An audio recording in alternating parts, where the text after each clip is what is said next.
Hello everyone. तो आज हम यूनिट 6 में, ठीक है, जो कि हमारा ऑटोमेशन सिस्टम है, ऑटोमेशन। तो इस यूनिट में हम लोग एक न्यू टॉपिक स्टार्ट कर रहे हैं, that is basic elements of automated system. तो हमने प्रीवियस क्लासेस में हमने स्टडी किया था what is our automation system and उसके क्या क्या बेसिक कंपोनेंट्स थे। यहाँ पर हमने बेसिकली 3 कंपोनेंट्स, ठीक है, हमने देखा था। फर्स्ट जो था हमारे पास सेंसर आता है, ठीक है, एंड दूसरा हमारे पास था control system and third one is actuator. तो सेम मैनर में यहाँ पर डिटेल में इसको स्टडी करना है, ठीक है, basic elements of automated system. तो हम लोग बहुत इम्पॉर्टेंटली 3 एलिमेंट्स हमने देखा था, सेंसर, ठीक है, कंट्रोलर या कंट्रोल सिस्टम, ठीक है, एंड एक्चुएटर, ठीक है। इसके अलावा हमें और क्या क्या बेसिक एलिमेंट्स का रिक्वायरमेंट होता है, ठीक है। ये तो था हमारे पास जो ऑटोमेशन सिस्टम है, तो उस ऑटोमेशन जो प्रोसेस होने वाला है, ऑटोमेटेड प्रोसेस, उसको कंप्लीट करने के लिए मेनली किसका इम्पॉर्टेंट रोल है, ठीक है। उसके अलावा भी बहुत सारे यहाँ पर एलिमेंट्स हैं, लाइक यहाँ पर हम देखेंगे पावर सोर्स, ठीक है, and as well as program, ठीक है। तो यहाँ पर हम एक ही करके देखेंगे क्या क्या यहाँ पर हमें एलिमेंट्स का रिक्वायरमेंट होगा एक कंप्लीट ऑटोमेशन सिस्टम बनाने के लिए। First one is power to accomplish the process and operate the system, ठीक है। तो हमारे पास जितना भी ऑटोमेटेड सिस्टम के लिए हमने जितने भी एलिमेंट्स यूज़ किए, जितने भी ब्लॉक्स हम देखेंगे, तो ये सारे के सारे ऑपरेशन के लिए, ठीक है, उनको ऑन करने के लिए, उनको ऑपरेट कराने के लिए हमें पावर सोर्स का रिक्वायरमेंट होगा, ठीक है। सिंस जो हमारा सेंसर है सपोज़, ठीक है, तो इस सेंसर भी हमने देखा था different types of sensors, transducer होता है, तो इनको इनके ऑपरेशन के लिए भी, ठीक है, किसी ना किसी फॉर्म में इनको पावर सप्लाई देना होगा, ठीक है। दूसरा हमारे पास था कंट्रोलर। तो कंट्रोलर या कंट्रोल सिस्टम बोले, अगेन इसके ऑपरेशन के लिए हमें पावर सप्लाई या पावर सोर्स का रिक्वायरमेंट होता है। एक्चुएटर्स, ठीक है, अगर ये हमारा कंप्लीट ऑटोमेशन सिस्टम है, हम एक सिस्टम डिज़ाइन कर रहे हैं, तो उसके लिए हर एक पार्ट के लिए हमें पावर सोर्स का रिक्वायरमेंट होगा, ठीक है।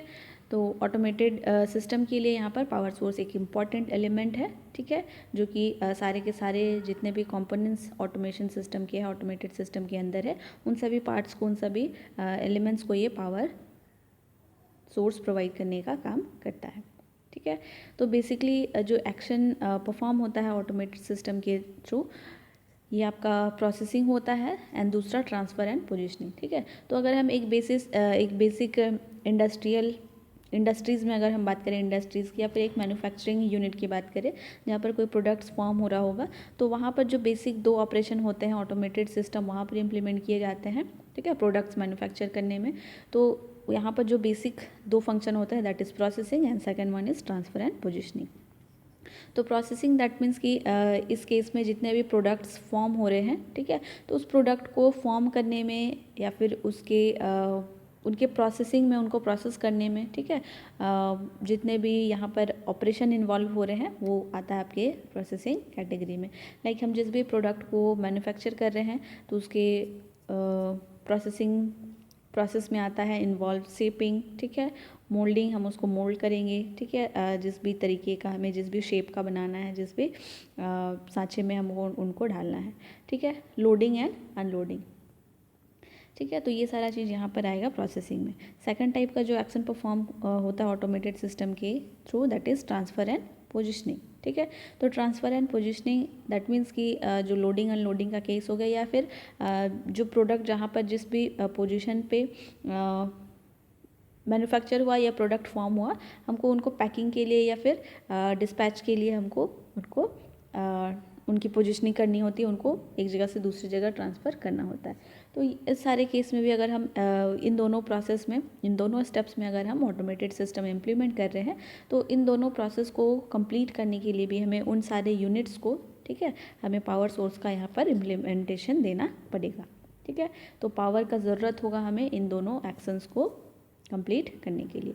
सो पावर सोर्स एक इम्पॉर्टेंट रोल प्ले करता है ऑटोमेटेड सिस्टम में। इधर ये हम इलेक्ट्रॉनिक ऑटोमेटेड सिस्टम हो या फिर इलेक्ट्रिकल ऑटोमेटेड सिस्टम हो, मैकेनिकल ऑटोमेटेड सिस्टम हो, तो जिस भी तरीके का ऑटोमेटेड सिस्टम हो, generally electrical and electronics type का ऑटोमेटेड सिस्टम हम इम्प्लीमेंट करते हैं। तो इधर वो हम डीसी पावर सोर्स अप्लाई करें या फिर एसी पावर सोर्स अप्लाई करें, तो किसी भी नेचर का हम यहाँ पर पावर सप्लाई ऑटोमेटेड सिस्टम के लिए अप्लाई करते हैं। ठीक है, सेकंड जो इम्पॉर्टेंट पार्ट है दैट इज़ प्रोग्राम और इंस्ट्रक्शंस। ठीक है, तो इंस्ट्रक्शंस का प्रोग्राम हम एक बनाते हैं एंड हम उनको कंट्रोलर में फीड करते हैं। ठीक है, तो कंट्रोलर में जब हम फीड करते हैं ये सारे प्रोग्राम्स एंड इंस्ट्रक्शंस को, तो कंट्रोलर प्रोसेस करता है जो भी इनकमिंग या फिर जो भी करंट स्टेटस है, करंट सिचुएशन है उसके अकॉर्डिंग, एंड उसके बाद ये एक्चुएटर को अपना सिग्नल भेजता है कि उसको जो भी इंस्ट्रक्शंस कंट्रोलर के पास है, कंट्रोल सिस्टम के पास है, वो एक्चुएटर को एक्चुअल एक्शन परफॉर्म करने के लिए हिंट्स देता है। ठीक है, तो प्रोग्राम एंड इंस्ट्रक्शंस ये भी अगेन एक इम्पॉर्टेंट पार्ट है, एलिमेंट है। ठीक है, ऑटोमेटेड सिस्टम का विदाउट प्रोग्राम या फिर इंस्ट्रक्शन हम सिस्टम को ऑटोमेटेड नहीं बना सकते। ठीक है, तो यहाँ पर हम सेट ऑफ इंस्ट्रक्शंस या प्रोग्राम्स हम यहाँ पर यूज़ करते हैं। ठीक है, तो सेट ऑफ प्रोग्राम या फिर इंस्ट्रक्शंस अगर हम इलेक्ट्रिकल या इलेक्ट्रॉनिक ऑटोमेटेड सिस्टम अगर हम डिज़ाइन कर रहे हैं, तो यहाँ पर बेसिकली जो प्रोग्राम और इंस्ट्रक्शन हम फीड कराते हैं, तो डिफरेंट इलेक्ट्रिकल टूल्स है हमारे पास। ठीक है, इलेक्ट्रिकल इंजीनियरिंग में जिसके हेल्प से हम प्रोग्राम्स या इंस्ट्रक्शंस बना सकते हैं। तो ये प्रोग्राम्स हम हमारे पास है लाइक मैटलैब है। ठीक है, मैटलैब के हेल्प से हम प्रोग्रामिंग कर सकते हैं, एक कोड तैयार कर सकते हैं, इंस्ट्रक्शंस तैयार कर सकते हैं। ठीक है, नेक्स्ट हमारे पास आर्डिनो है। ठीक है, आर्डिनो के हेल्प से हम अगेन प्रोग्रामिंग कर सकते हैं। पीएलसी है, ठीक है, प्रोग्रामेबल लॉजिक कंट्रोलर, तो इसके हेल्प से हम प्रोग्रामिंग कर सकते हैं एंड फीड कर सकते हैं। ठीक है, तो प्रोग्रामिंग करने के लिए प्रोग्रामिंग टूल्स हमारे पास है, आर्डिनो है, मैटलैब है, पीएलसी है, एंड इन प्रोग्राम को हमें फीड करना होता है ऑटोमेटेड सिस्टम के कंट्रोलर में। ठीक है, तो इसके लिए हम यूज़ कर सकते हैं 555 टाइमर। ठीक है, IC 555 टाइमर हम यूज़ कर सकते हैं, मल्टी वाइब्रेटर्स यूज़ कर सकते हैं। ठीक है, या फिर आर्डिनो किट। ठीक है, आर्डिनो अगर हमें आर्डिनो के थ्रू अगर हम प्रोग्राम इंस्ट्रक्शंस बना रहे हैं, तो आर्डिनो किट में ही हम इसको डायरेक्ट अपलोड कर सकते हैं। ठीक है, केबल्स के थ्रू। तो इस तरीके से हमारे पास डिफरेंट इलेक्ट्रॉनिक डिवाइसेस है, चिप्स है, इंटीग्रेटेड चिप्स है, ठीक है, ICs है, तो इन सारे के हेल्प से हम प्रोग्राम या फिर इंस्ट्रक्शंस जो ऑटोमेटेड सिस्टम को बनाने के लिए हेल्प करेगा, हम इस तरीके से फीड कर सकते हैं। Third one is control system. ठीक है, तो प्रोग्राम हम कहाँ पे सेट करेंगे, कंट्रोल सिस्टम में सेट करेंगे, जो आज की क्लास में हमने डील किया है। तो कंट्रोल सिस्टम दैट मीन्स कि हमारे पास मेन एक प्लांट होता है या मेन सिस्टम होगा जो कि एक पर्टिकुलर ऑपरेशन परफॉर्म करेगा, इसका कुछ आउटपुट मिलेगा, तो ये ठीक है, एंड इससे पहले हम एक कंट्रोलर डालते हैं या कंट्रोल सिस्टम। ठीक है, तो ये कंट्रोल सिस्टम बेसिकली ये ओवरऑल होता है। तो यहाँ पर हम यूज़ करते हैं कंट्रोलर।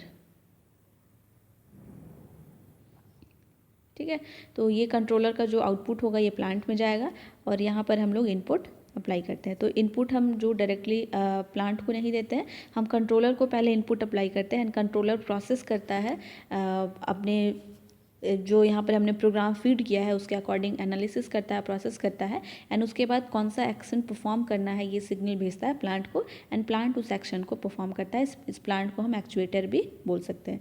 तो ये जो कंप्लीट है एंड उसके बाद ये कंट्रोल आउटपुट हमको प्रोवाइड करेगा। ठीक है, तो ये जो कंप्लीट सिस्टम है that is known as control system.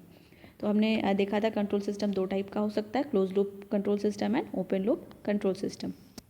तो क्लोज लूप सिस्टम हमारा यहाँ पे कंट्रोलर होगा, ठीक है, मेन प्लांट होगा, एंड यहाँ पे हमें कंट्रोल आउटपुट मिलेगा। ठीक है, कंट्रोलर का आउटपुट प्लांट में जाएगा एंड यहाँ पे हम रेफरेंस इनपुट देते हैं। ठीक है, and close loop control system क्या होता है, दैट मीन्स कि ये एक फीडबैक सिस्टम होता है। दैट मीन्स कि जो भी आउटपुट यहाँ पर मिल रहा है, इस आउटपुट को हम फीडबैक करते हैं कंट्रोलर के इनपुट में। ठीक है, फॉर द कंपैरिजन पर्पस, या फिर हमें जो आउटपुट चाहिए वो एक्यूरेट चाहिए, तो इसको हमें कंटिन्यूअस कंपेयर करते रहना पड़ेगा, एरर डिटेक्शन करते रहना पड़ेगा एंड एरर रेक्टिफिकेशन करते रहना पड़ेगा, ताकि हमें जो डिज़ायर्ड आउटपुट है वो हम गेन कर सकें। ठीक है। तो इस तरीके से हम यहाँ पर फीडबैक लगाते हैं, दैट मीन्स कि जो आउटपुट है इस आउटपुट को हम फीडबैक कराते हैं कंट्रोलर के इनपुट में। तो इस तरीके से जो कंट्रोलर का इनपुट है वो डिपेंड हो जाता है फीडबैक सिग्नल पे, ठीक है। तो ये फीडबैक सिग्नल पॉजिटिव फीडबैक भी हो सकता है या नेगेटिव फीडबैक हो सकता है, जैसे हमने क्लास में डिस्कस किया था, ठीक है। तो यहाँ पर जो हमें मिलेगा मेन जो क्लोज लूप कंट्रोल सिस्टम का जो एलिमेंट्स है, इनपुट पैरामीटर, ठीक है। इनपुट अप्लाई करने के लिए हम यहाँ पर सेंसर यूज़ कर सकते हैं, ठीक है। आउटपुट वेरिएबल्स, ठीक है। आउटपुट को अगेन डिटेक्ट कराने के लिए हम एक आउटपुट वेरिएबल, ठीक है, डिस्प्ले डिवाइस या रिकॉर्डिंग डिवाइस यूज़ कर सकते हैं। सेंसर्स हो गया, ठीक है, जो इनपुट सेंसर या फिर हम इसे बोल सकते हैं एरर डिटेक्टर, ठीक है, जो हमने एरर डिटेक्टर यूज़ किया था जो feedback signal and reference signal के बीच में कंपैरिजन करेगा, ठीक है। ये हमारे पास रेफरेंस सिग्नल आता है, ये हमारे पास फीडबैक सिग्नल आता है, तो इन दोनों के बीच में कंपैरिजन करके हमें एक एरर सिग्नल या फिर कंट्रोलर के लिए एक इनपुट प्रोवाइड करेगा, ठीक है।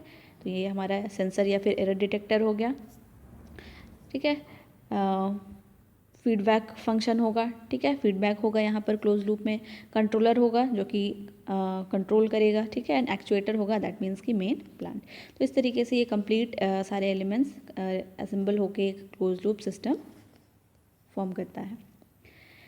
Next is open loop control system. ये सिंपली हमारे पास कंट्रोलर होता है, ठीक है। कंट्रोलर के बाद ये सिग्नल भेजता है प्लांट को एंड प्लांट ये कंट्रोल आउटपुट प्रोवाइड करता है, ठीक है।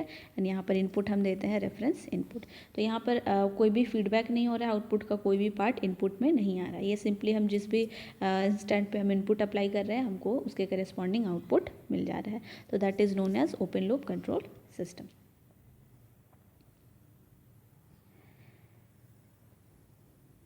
ठीक है। तो ये था हमारे पास बेसिक्स एलिमेंट्स जो हम ऑटोमेशन सिस्टम में यूज़ करते हैं, ठीक है। पावर सोर्स होगा, कंट्रोल सिस्टम होगा, कंट्रोल सिस्टम में हम types of control system use कर सकते हैं, एक्चुएटर्स होगा, ठीक है, सेंसर्स होगा।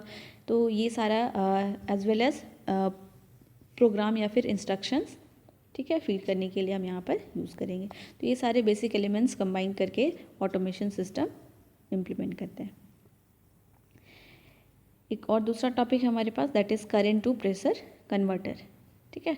तो करंट टू प्रेशर कन्वर्टर हम यहाँ पर यूज़ करते हैं ऑटोमेशन सिस्टम में, ठीक है। ये जनरली इंडस्ट्रीज़ में यूज़ हो रहा है। तो ऐसे इंडस्ट्रीज़ में इसका एप्लीकेशन है जहाँ पर इस तरीके का हम प्रोडक्ट फॉर्म कर रहे हैं जहाँ पर प्रेशर का रिक्वायरमेंट है,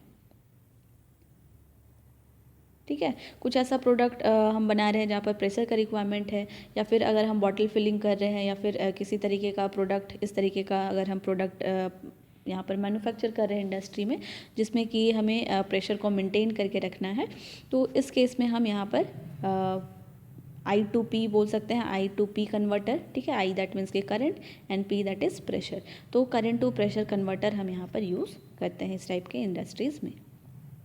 तो यहाँ पर हम सेटअप देख सकते हैं। ये जो I2P या फिर करंट टू प्रेशर कन्वर्टर है ये बेसिकली फ्लैपर नोज़ल मेथड पे काम करता है,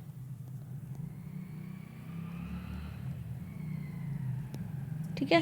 flapper nozzle method that means कि ये जो पूरा कॉम्बिनेशन होता है ये क्या करता है, मैकेनिकल जो भी एनर्जी है मैकेनिकल इनपुट को ये प्रेशर में कन्वर्ट करता है,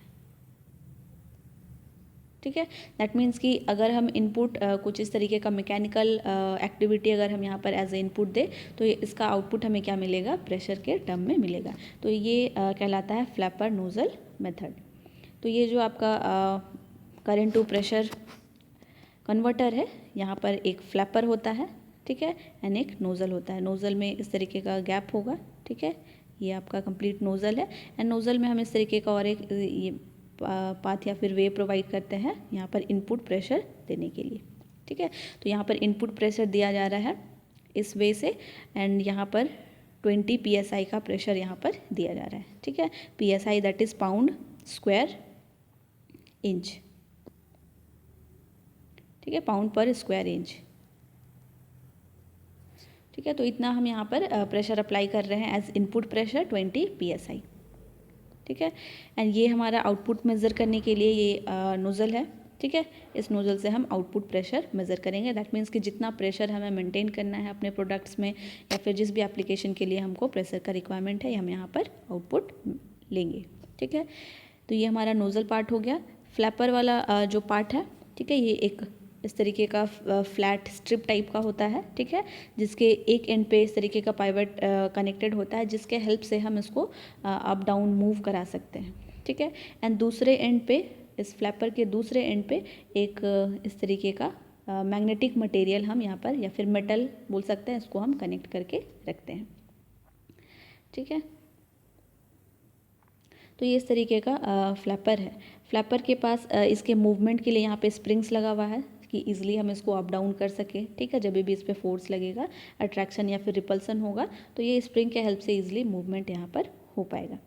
ठीक है, और इसके नीचे में हमने यहाँ पर एक इस तरीके का हम बोल सकते हैं एक मैग्नेटिक मटेरियल लिया हुआ है, जिसके ऊपर इस तरीके से कॉइल कनेक्टेड है। ठीक है, रैप किया हुआ है, बाइंड किया हुआ है, एंड इस कॉइल में हम लोग क्या कर रहे हैं, इनपुट सप्लाई दे रहे हैं। तो जैसे ही इनपुट सप्लाई देंगे तो यहाँ पर ये जो कॉइल है या फिर जो वाइंडिंग है, इस वाइंडिंग में करंट फ्लो होना शुरू हो जाएगा। ठीक है, तो यहाँ पर हम इनपुट करंट के टर्म में भी दे रहे हैं, एंड हम यहाँ पर प्रेशर भी हम यहाँ पर दे रहे हैं। ठीक है, ठीक है, तो यहाँ पर इस तरीके का अरेंजमेंट होता है। तो जैसे ही हम यहाँ पर सप्लाई देंगे, ठीक है, तो सप्लाई की वजह से यहाँ पर जो वाइंडिंग है, वाइंडिंग में करंट फ्लो होगा। ठीक है, 4 to 20 मिली एम्पेयर तक का हम इनपुट इंडस्ट्रीज़ में हम अप्लाई करते हैं स्टैंडर्ड वैल्यू। तो यहाँ पर हम जैसे ही एज ए इनपुट करंट यहाँ पर आएगा, ठीक है, तो करंट की वजह से यहाँ पर मैग्नेटिक फील्ड आएगा, एंड मैग्नेटिक फील्ड आने की वजह से ये जो कंप्लीट या हमारे पास ये जो वाइंडिंग किया हुआ है, या फिर हम बोल सकते हैं एक प्लंजर की तरह है। ठीक है, तो यहाँ ये कम्प्लीटली मैग्नेटाइज हो जाएगा। तो जैसे ये जो प्लंजर है ये मैग्नेटाइज हो जाएगा, तो इसके आसपास ये इस तरीके का हमने एक मैग्नेटिक मटेरियल रखा हुआ है, मेटल हो सकता है। ठीक है, तो ये क्या करेगा, इसको ये अट्रैक्ट करेगा अपनी तरफ। ठीक है, तो जैसे ही ये इसको अट्रैक्ट कर लेगा अपनी तरफ, तो ये कनेक्शन यहाँ पर इस्टेब्लिश हो जाएगा। दैट मीन्स कि ये इसको कम्प्लीटली इन दोनों के बीच में कनेक्शन हो गया। ठीक है, ये कम्प्लीटली एक दूसरे, यहाँ पर एयर गैप जो है वो कंप्लीट ख़त्म हो जाएगा।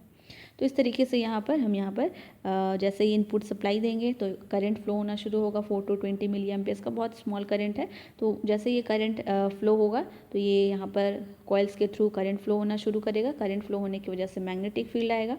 ठीक है, मैग्नेटिक फील्ड आने की वजह से ये जो फ्लैपर में हमने एक एंड पे जो मेटल हमने कनेक्ट करके रखा है, ये मैग्नेटिक मटेरियल, इसको ये अट्रैक्ट कर लेगा। अट्रैक्ट करने की वजह से ये जो फ्लैपर है, फ्लैपर डाउनवर्ड या फिर ठीक है, कंप्लीट जो फ्लैपर है वो इस तरीके से डाउनवर्ड मूव करेगा नोज़ल की तरफ। ठीक है, अब यहाँ पे जैसे ही फ्लैपर नोज़ल की तरफ मूव करेगा, तो यहाँ पर हम एक एयर गैप देख पा रहे हैं। तो ये एयर गैप क्या हो जाएगा, कंप्लीट बंद हो जाएगा।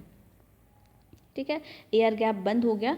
तो सेम टाइम पे अभी हम क्या कर रहे हैं, यहाँ से सप्लाई प्रेशर भी हम इनपुट प्रोवाइड कर रहे हैं। ठीक है, तो ये सप्लाई प्रेशर यहाँ पर आएगा, एंड सिंस ये जो पाथ है नोज़ल की तरफ, ठीक है, फ्लैपर की तरफ, ये जो पाथ है ये अभी कम्प्लीटली क्लोज हो चुका है, तो सारा का सारा प्रेशर अब आउटपुट प्रेशर की तरफ चला जाएगा। ठीक है, तो इस प्रेशर को हम एज आउटपुट प्रेशर मेज़र कर लेंगे। तो इस तरीके से हम यहाँ पर जो सप्लाई दे रहे हैं ये हमारे पास करंट के फॉर्म में है, एंड आउटपुट हम मेज़र कर रहे हैं इन टर्म्स ऑफ प्रेशर। ठीक है, तो प्रेशर जो हमको यहाँ पर मिलेगा 3 to 15 PSI के अप्रॉक्स मिलेगा। ठीक है, तो PSI दैट मीन्स कि यहाँ पर 20 PSI है। दैट मीन्स कि हम इसको अगर केजीज़ में देखें तो 4 to 6 kgs पर सेंटीमीटर क्यूब का यहाँ पर प्रेशर अप्लाई होगा। ठीक है, एंड यहाँ पर हमको 3 to 15 दैट मीन्स कि मिनिमम 0.2 kg to 1 kg पर सेंटीमीटर क्यूब के अप्रॉक्स में यहाँ पर हमको प्रेशर मिलेगा।